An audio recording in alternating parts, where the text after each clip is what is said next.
What if a billionaire stopped his car on a snowy day and discovered the homeless woman he helped was hiding a secret that would change his life forever? Walter Reeves had built empires, closed billion-dollar deals, and never looked back until the day he saw a homeless woman clutching two little girls on a snowy street corner.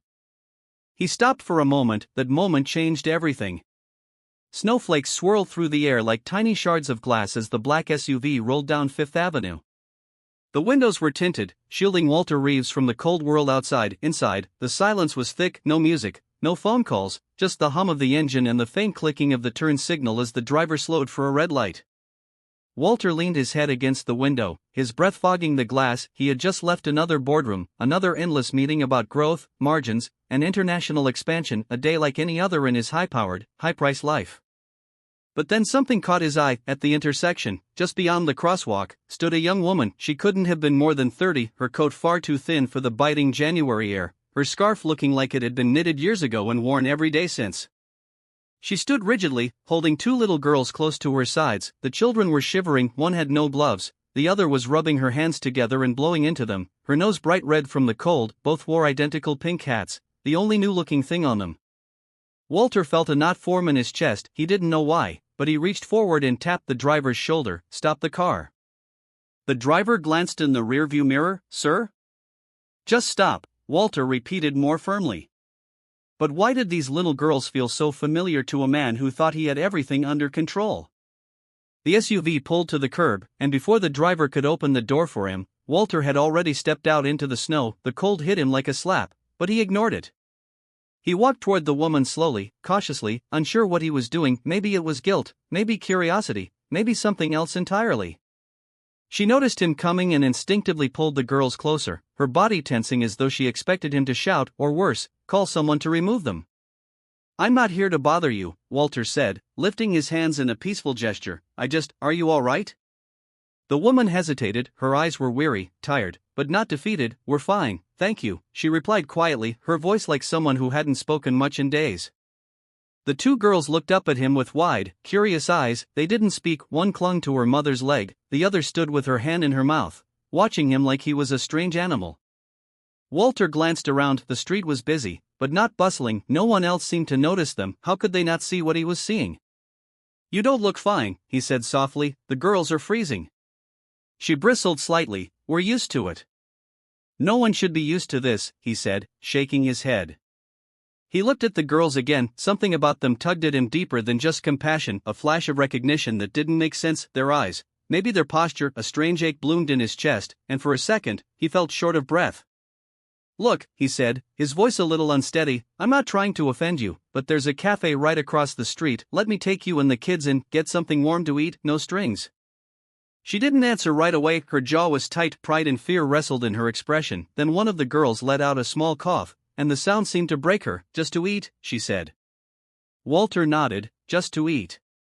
As they began to cross the street together, the snow falling heavier now, Walter had no idea that this moment, this random, quiet act, was about to rewrite everything he thought he knew about his life. The warmth of the cafe hit them like a wave as they stepped through the door. The windows were fogged from the heat inside, meeting the bitter cold of the street, and the smell of fresh coffee and baked bread wrapped around them like a blanket. Walter held the door open for the woman and her two daughters, watching them walk in with small, uncertain steps. The younger girl stumbled a little on the mat, and her sister instinctively reached out to steady her. They were quiet, too quiet for children their age. No giggles, no questions, no complaints, just wide eyes scanning the unfamiliar brightness and heat. A server greeted them at the entrance with a polite smile, clearly curious, but professional enough not to ask questions. Walter raised a hand and said simply, "Table for 4, somewhere warm." The server led them to a booth in the corner next to a small radiator that hummed softly. Walter slid in on one side. The woman and girls sat across from him, the girls pressed close to their mother, still unsure whether they were allowed to relax. He took off his coat and laid it over the back of the seat, then gestured for the server to bring menus. While they waited, he looked across at the woman, noticing for the first time how thin she was beneath her coat. Not just slim, but worn down. Her face held traces of a beauty that hadn't vanished, but had been buried under exhaustion and hardship. Her eyes were sharp, cautious, protective, like someone who had learned long ago that kindness often came with a catch. "What's your name?" Walter asked gently. She hesitated. "Sarah." He nodded slowly, repeating the name silently in his head. "And the girls?" Lily and Sky, she replied, her voice quiet but clearer now. She looked at them for a moment, softening before adding, "They're 6. Beautiful names," he said. He looked at the twins again, still huddled close, their cheeks flushed now, not just from the cold, but from the rising warmth of the cafe. Would it be all right if they ordered anything they want? Sarah hesitated again, her pride was tangled up with gratitude, and it was clear that accepting help wasn't something that came easily to her. But when she saw Lily glancing at the chalkboard menu with a kind of silent longing, she gave a tiny nod. Walter smiled and flagged down the server. "2 hot chocolates," he said, "with extra marshmallows, and whatever they want to eat, sandwiches, soup, anything." He glanced at Sarah, "And for you, too." The girls perked up at the mention of hot chocolate, and for the first time, a spark of light flickered across their faces. They still didn't speak, but Lily tugged gently on her mother's sleeve and pointed at a picture of grilled cheese in the menu. Sky followed, choosing tomato soup. Sarah gave a quiet thank you to Walter, and for a moment, the air between them settled. No longer strangers, not quite friends, just two people brought together by something they didn't fully understand yet. The food came quickly, steaming and fragrant. The girls dug in without hesitation. It was clear they hadn't had a hot meal in days. Walter tried not to stare, but he couldn't look away. The way they held their spoons with small, delicate fingers, the way they looked at each other to make sure they had the same amount, it was heartbreaking and beautiful all at once. "You said you're used to the cold," he said to Sarah. "How long have you been out there?" She didn't answer right away. She took a sip of coffee the server had brought her and stared out the window as if weighing how much to reveal. "A few weeks," she said eventually. "We were staying in a shelter, but it closed for repairs. We've been trying to find another one ever since." Walter felt a deep discomfort settle in his chest. He was a man who dealt in billions, who made phone calls that shifted stock markets, who owned entire skyscrapers, and yet, just steps from one of his buildings, a woman and 2 children were freezing. "No family?" he asked quietly. "Not anymore," she replied, her voice tight. "My parents passed a few years ago. No siblings, no one else." Walter nodded slowly. He didn't press further, though every instinct told him there was more to the story, a lot more. The girls were nearly finished eating now. Sky gave a sleepy yawn, and Lily leaned against her mother's side, eyes blinking heavily. Sarah wrapped her arms around them both, and for the first time since they'd entered, she looked less like a stranger and more like something familiar. Walter felt a strange pull in his gut. He couldn't place it exactly, just a growing sense that something about this woman and her daughters mattered more than it should for a passing moment of charity, more than logic could explain. There was a connection forming in the quiet, in their faces, in something unspoken. He looked at the girls one more time, their expressions, the shape of their eyes, the way they smiled, even through fatigue. It all started to feel eerily familiar. He tried to shake it off, but the thought lingered at the back of his mind like a whisper he couldn't hear clearly. He didn't know it yet, but this was only the beginning. The cafe had begun to quiet down, the lunch rush was over, and only a few tables remained occupied, businessmen on laptops, an elderly couple sharing a slice of pie, a young woman reading near the window. But at the corner booth, time seemed to move differently. The twins had finished eating and now sat curled up beside their mother, their bellies full and their eyes heavy with the kind of sleepiness that only warmth and safety could bring. Lily had her head on Sarah's lap, thumb gently resting against her lower lip, while Sky absent-mindedly traced the edge of her cup with a tiny finger. Walter found himself watching them in silence, not staring, not out of politeness, but because something about them unsettled him in a way he didn't fully understand. It wasn't just pity or concern. He had seen hardship before, had written checks to shelters, hospitals, and youth centers, but this was different. This wasn't distant, this wasn't something he could walk away from without it following him. It was their faces. He looked at Lily and Sky, really looked. There was something behind their features, a subtle mirror of himself, the shape of their noses, the way their eyebrows arched ever so slightly when they were focused, even the way they glanced at each other before making a decision, just as he had done with his younger brother growing up before he lost him. His heart began to pound, and he leaned back in the booth, trying to brush away the thought. It was ridiculous, a coincidence, nothing more. There were millions of little girls in the world. He was just imagining things, layering emotion over reality. But as he stole another glance at them, the denial started to crack. He turned to Sarah, who had noticed the shift in his expression. She tilted her head slightly, cautious but curious. "Can I ask something personal?" Walter said, his voice lower now. Sarah nodded slowly, wary. "When did you say they were born?" "April 6th, she replied without hesitation, as any mother would, 6 years ago.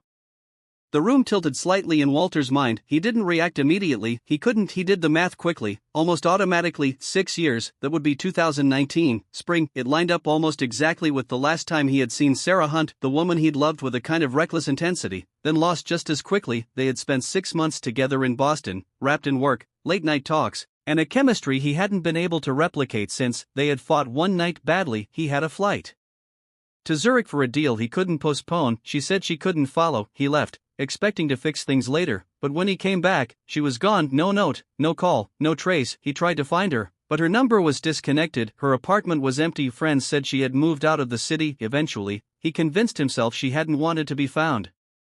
He looked at Sarah now, the way her fingers gently stroked Lily's hair, the curve of her jaw, the quiet strength in her posture. Her features weren't identical to the Sarah he remembered, but life had changed her. The years had added lines of stress and streaks of silver in her hair, but the eyes, those eyes were the same.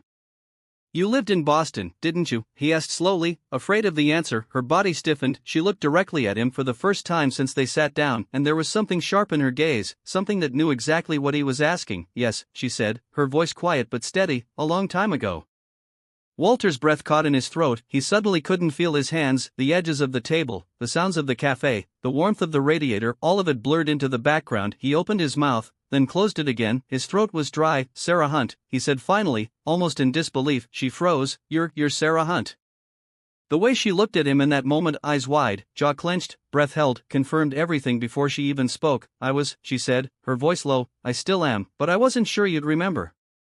Walter stared at her, the truth crashing over him in waves. The girls, the dates, the vanishing act. It wasn't random, it wasn't coincidence. She hadn't disappeared by choice, and those little girls sleeping beside her weren't just strangers he'd felt some strange connection to. They were his daughters. He couldn't speak, he couldn't move, he could only sit there, stunned, as the weight of 6 lost years settled onto his shoulders like snowfall, soft, but suffocating.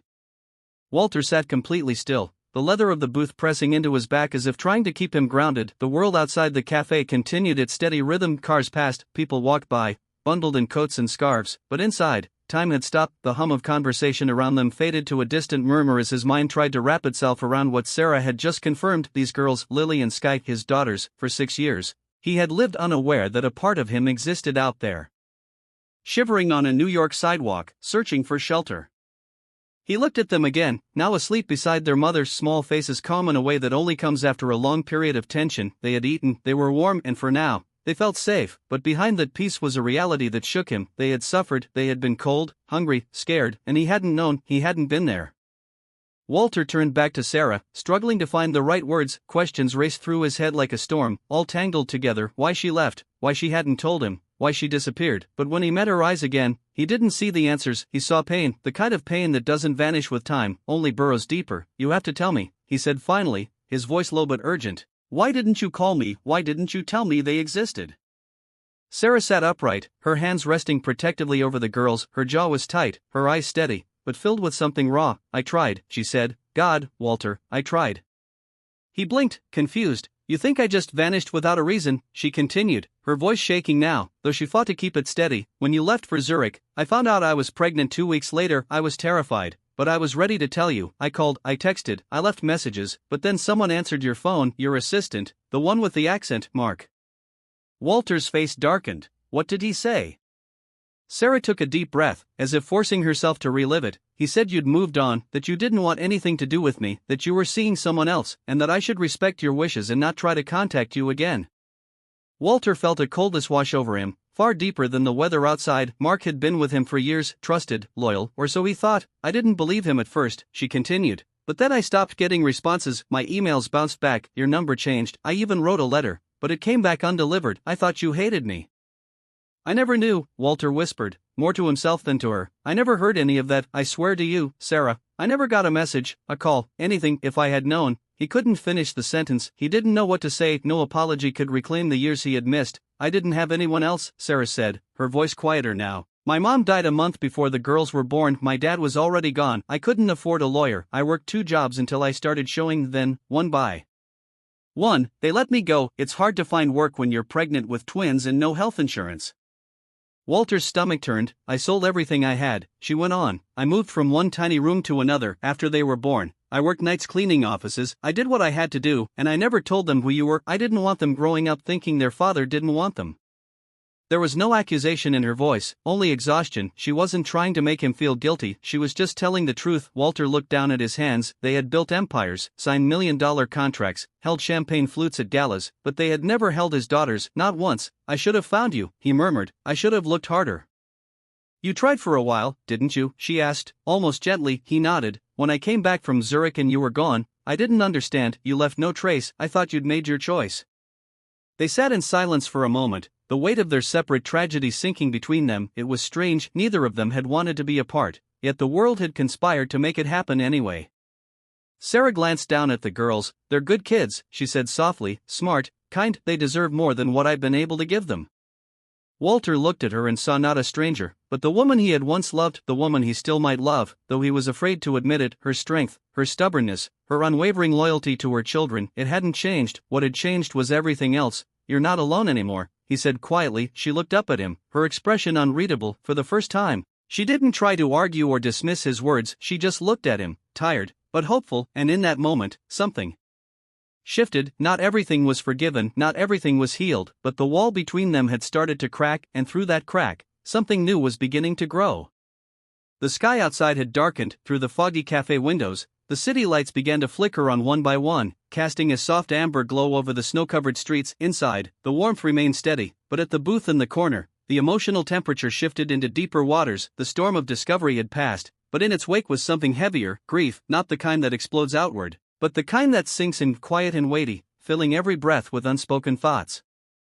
Walter sat back, his hands clasped in front of him on the table, his eyes focused on nothing in particular. His thoughts were no longer racing, they were drifting now through 6 lost years he couldn't reclaim. The image of those 2 little girls curled up in a booth, fast asleep without knowing who the man across from them really was, played over and over in his mind. He kept seeing their faces, their tiny hands, their matching hats, and the unshakable truth that they were his. Across from him, Sarah was quiet. The emotion in her face had softened, but it hadn't disappeared. She was holding herself upright with effort, the way someone does when they've been forced to stand alone for far too long. Her fingers brushed gently through Lily's hair, and though her gaze was on the girls, Walter could feel that her attention was split, part of her still in the moment, and part of her lost in everything she just confessed. Why didn't you ask for help? He finally said, his voice barely above a whisper. I didn't have anyone to ask, she replied, without looking up. You had me, he said quickly, then paused, or at least you were supposed to. Sarah looked at him now, really looked, and Walter saw the sharpness in her eyes again, not anger, but the sting of a memory that had never healed. I didn't know that, she said. I thought you wanted me gone. He exhaled, guilt tightening around his chest. Mark made that decision for me. I didn't even know he'd spoken to you. He sounded so sure, she said, like he'd done this before. Walter's stomach churned. It wasn't just betrayal, it was sabotage. Mark had always been controlling, always a gatekeeper, but Walter had trusted him blindly. Now that trust had a cost far greater than any business deal. I fired him 6 months after you were gone, he murmured. He started getting too involved in my personal life. I didn't know, I didn't even think to connect it. Sarah nodded slightly, not in forgiveness, but in understanding. It doesn't matter anymore, she said. What's done is done. But that wasn't true, and they both knew it. The past mattered. It mattered to the 2 little girls who had never known their father. It mattered to the man who had lost 6 years with them. It mattered to the woman who had raised them alone, thinking she'd been abandoned. The damage was real, and the scars ran deep. Walter leaned forward. It does matter. Maybe I can't fix what happened, but I can be here now, if you'll let me. Sarah's eyes flickered, caught somewhere between hope and self-protection. You don't owe us anything, Walter. He shook his head. It's not about what I owe, it's about what I've missed, what I want to know them, I want them to know me. Sarah's voice was gentle but firm. They don't even know you exist. Then let me tell them, he said, let me be the one to explain. She hesitated, then looked down at the girls. It's not that simple. I've spent their whole lives protecting them from disappointment. They've asked about their dad, but I never had an answer I could give them without breaking their hearts. I didn't want to lie, but I also didn't want them to feel unwanted.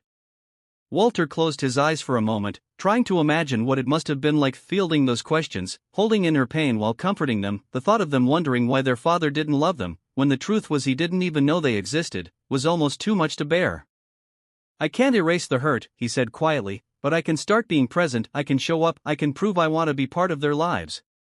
Sarah didn't answer right away. She looked out the window instead, watching snow collect on the sidewalk. Finally, she said, they're sensitive, smarter than they let on. If you promise something and break it, it'll do more damage than you realize. I understand, he said. I'm not going anywhere. She turned back to him, studying his face as if seeing it for the first time all over again, the sharp lines of his jaw, the streaks of gray in his hair, the weariness in his eyes. He looked different than he had 6 years ago, but the man underneath was still there, and for the first time in a long while, she didn't see a stranger. She saw someone trying, I want to believe you, she said. Then let me earn it, he replied.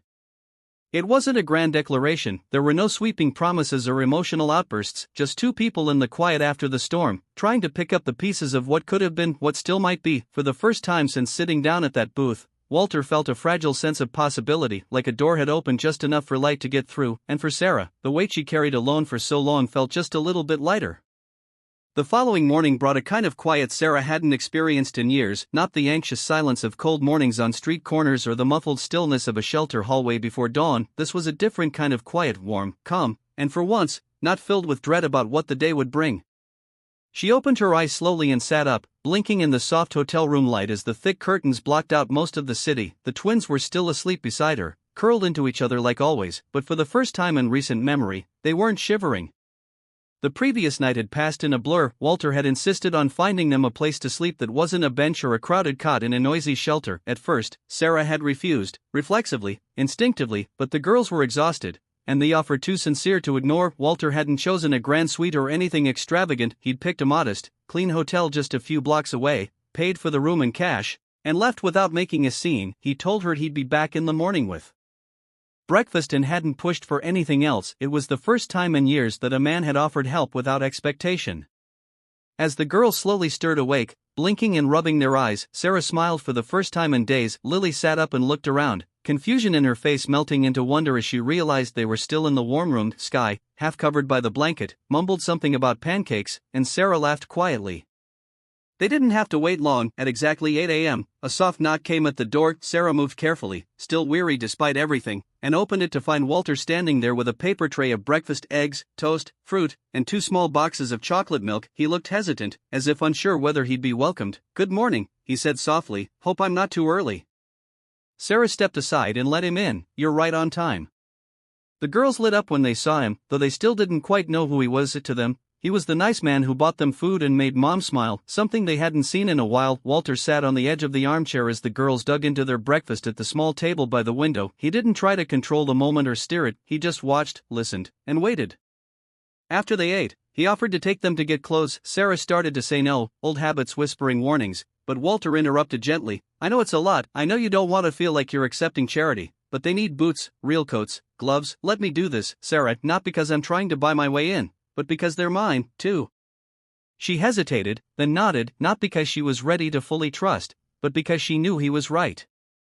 The day passed in small, ordinary moments that somehow felt extraordinary. The trip to a department store where the girls tried on winter jackets and giggled when the sleeves were too long, Sky choosing a pair of sparkly sneakers and refusing to take them off. Even at the checkout counter, Lily wrapping herself in a soft pink scarf and twirling like she'd seen on TV.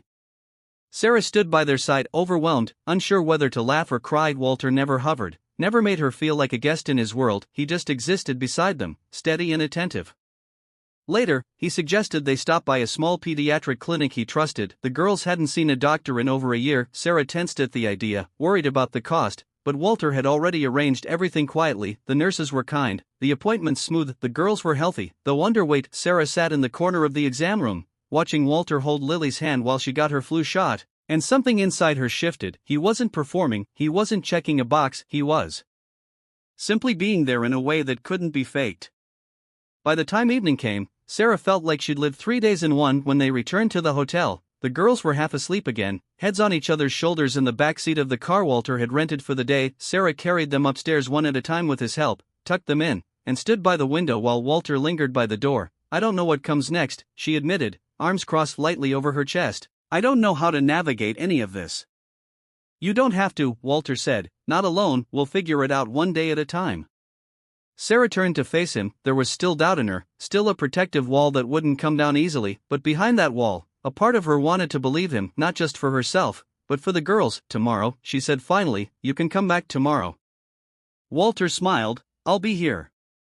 As he left and she closed the door, Sarah leaned her forehead against it for a moment, exhaling slowly. The weight of the past still clung to her shoulders, but for the first time in a long time, the future didn't feel so terrifying, not because everything was solved, but because someone else had finally chosen to carry part of the load. In the weeks that followed, a fragile but steady rhythm began to take shape. It wasn't perfect, and there were moments when Sarah felt like the ground beneath her might shift again, but something real was building, something she hadn't let herself hope for in a very long time. Walter showed up every day, always early, always patient. Sometimes he brought breakfast, sometimes books for the girls, sometimes nothing at all, but his full attention, and it was that, more than anything, that began to soften the years of hard edges Sarah had developed to protect herself. The twins adjusted faster than she expected. Lily was curious, full of questions, and always watching Walter with wide, observant eyes. Skye was more cautious, clinging a bit more tightly to Sarah at first, but even she began to open up, especially after Walter let her help drive the shopping cart at the grocery store one afternoon and told her she was the best navigator he'd ever had. They didn't know yet that he was their father. Sarah had asked him to wait, to let them get used to him before dropping something so life-altering. He agreed without hesitation. He didn't push, he just showed up day after day, proving himself in quiet ways. One morning, as snow dusted the sidewalks and the city moved in its usual hectic pace, Sarah stood outside a small design firm just off Lexington Avenue. Her fingers gripped the handle of her old leather portfolio, one she hadn't used in years. Inside were drawings she'd created in the dim light of borrowed rooms and shelter basements, work she never thought anyone would see, but Walter had seen them. He'd found her sketch pad one night while the girls were asleep and sat in stunned silence as he flipped through the pages. "You're incredible," he had said, and she could tell by the way his voice caught that he meant it. Now, standing in front of the firm, she felt more nervous than she had in years. It had been so long since she thought of herself as anything more than a mother in survival mode, but she walked through the door, portfolio clutched to her chest, and introduced herself to the woman at the front desk.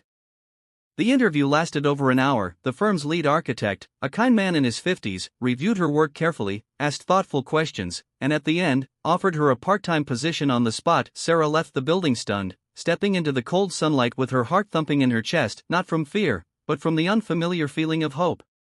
Walter met her outside with 2 coffees in hand, unaware of what had just happened. The second he saw her expression, he broke into a grin. "You got it, didn't you?" he asked. She nodded, barely able to contain her smile. "I start Monday." He handed her a coffee and pulled her into a quick, tight hug. She didn't pull away. They spent the rest of the afternoon at a nearby park. The girls ran through the snow in their new boots, making lopsided snow angels and laughing so hard that passers-by turned to smile. Sarah and Walter watched from a bench, a quiet understanding growing between them. "They're amazing," he said, eyes never leaving the girls. "They're strong," Sarah replied, "stronger than they should have to be." "You made them that way," he said gently, "you kept them safe." She didn't answer, but his words stayed with her. The next few days moved quickly. Sarah started work, and for the first time in years, she felt like herself again, not just a mother, not just a survivor, but an artist, a contributor. She came home tired, but it was a good kind of tired. Walter had arranged for a short-term apartment nearby, close enough to help with the girls, but separate enough to respect her space. He took them to school, made their lunches, even helped with math homework, which Skye declared was way more fun with him around. The girls began calling him Mr. W, though it was Lily who, one day, sitting at the breakfast table, looked at Sarah and asked, "Is he going to be around forever?"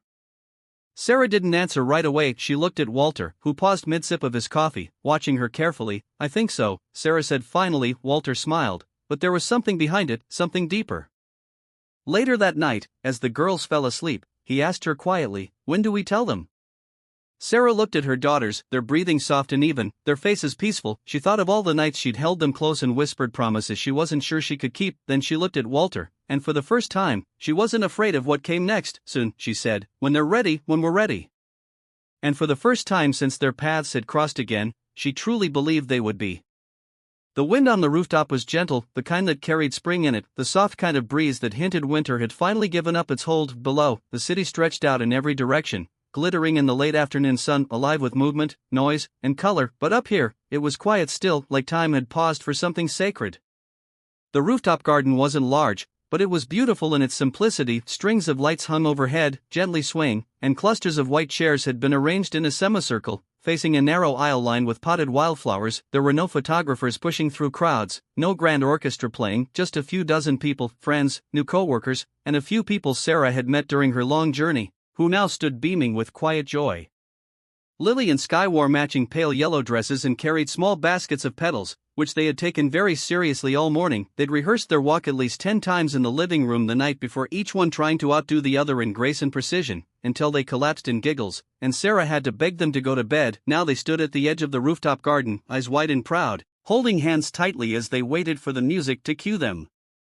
Walter stood near the front, a bundle of nerves hidden beneath a calm smile. He wore a simple navy suit, no tight, just the same quiet confidence he'd grown into over the past months. He had never been a man drawn to attention, but today, he stood there like someone who had found exactly where he was supposed to be. His eyes were locked on the door where Sarah would enter, and in them was everything he hadn't said and everything he no longer needed to explain.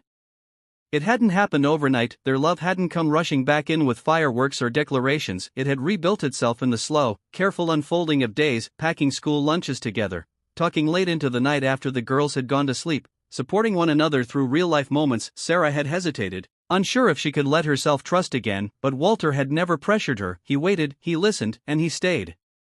The decision to tell the girls had come quietly one evening over dinner. Walter had sat them down and explained, his voice trembling slightly as he told them that he was more than Mr. W. He was their father. For a long moment, neither girl had spoken. Sarah held her breath, then Lily had asked if that meant he was going to live with them forever, and when he nodded, she simply said, "Good," and returned to her mashed potatoes. Sky took longer to open up, but in the weeks after, she had slowly started calling him Dad, at first, only when she thought no one was listening, then out loud, clear, and proud. Now, as the music played, the girls made their way down the aisle, petals floating behind them like soft confetti. They took their places, giggling softly to each other, and turned to look toward the entrance. Then Sarah appeared. She wasn't in a designer gown, there was no dramatic veil or runway makeup. Her dress was simple, cream-colored silk with lace at the sleeves. Her hair was down, loose, and curled gently at the ends with just one small clip holding it back from her face. But to Walter, she looked like she had stepped out of a dream he hadn't realized he'd been having for years. She wasn't just beautiful, she was whole, steady, radiant. Every hardship she'd endured, every scar life had left, had only made her shine more deeply. She walked slowly, not out of nervousness, but as if she was absorbing every second. Each step toward him felt like a step away from the darkness of the past, from the nights of hunger and fear, from the silence of unanswered questions. And when she finally reached him, when their hands met and she looked into his eyes, it was as though none of the years apart could touch the truth of this moment.